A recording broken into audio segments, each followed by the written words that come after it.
Mbinu 8 za kifalme ya kubadilisha madhabahu ya ukoo kuwa madhabahu ya baraka.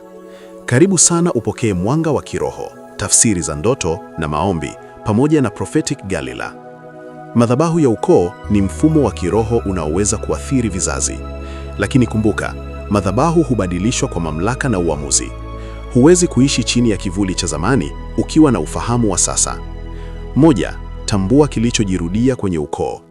Angalia mzunguko wa kushindwa, talaka, umaskini au magonjwa. Hapo ndipo madhabahu ilipo. 2. Tubu kwa niaba ya kizazi. Toba hufuta haki ya giza kuendelea kudai familia. 3. Vunja agano la zamani kwa tamko. Sema wazi kuwa haukubaliani na kila agano la ukoo. 4. Funika ukoo wako kwa damu ya Yesu. Damu hufuta alama za kale na kuanzisha msamaha. 5. Simamisha madhabahu ya maombi nyumbani. Anzisha ibada, neno na maombi kama msingi mpya. 6. Badilisha tamko la familia yako. Usirudie maneno ya laana kama kwetu hakuna anayefanikiwa. 7. Fanya matendo mapya ya imani. Chukua hatua tofauti na historia ya ukoo. 8. Tangaza kizazi kipya cha baraka.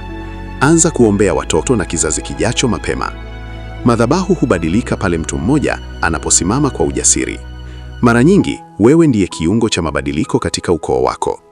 Kisha omba hivi: Bwana Yesu, navunja kila madhabahu ya ukoo inayonizuia. Ninasimamisha madhabahu ya baraka, maombi na neema juu ya familia yangu. Kuanzia leo, kizazi changu kitajulikana kwa ushindi na si kwa laana. Amen.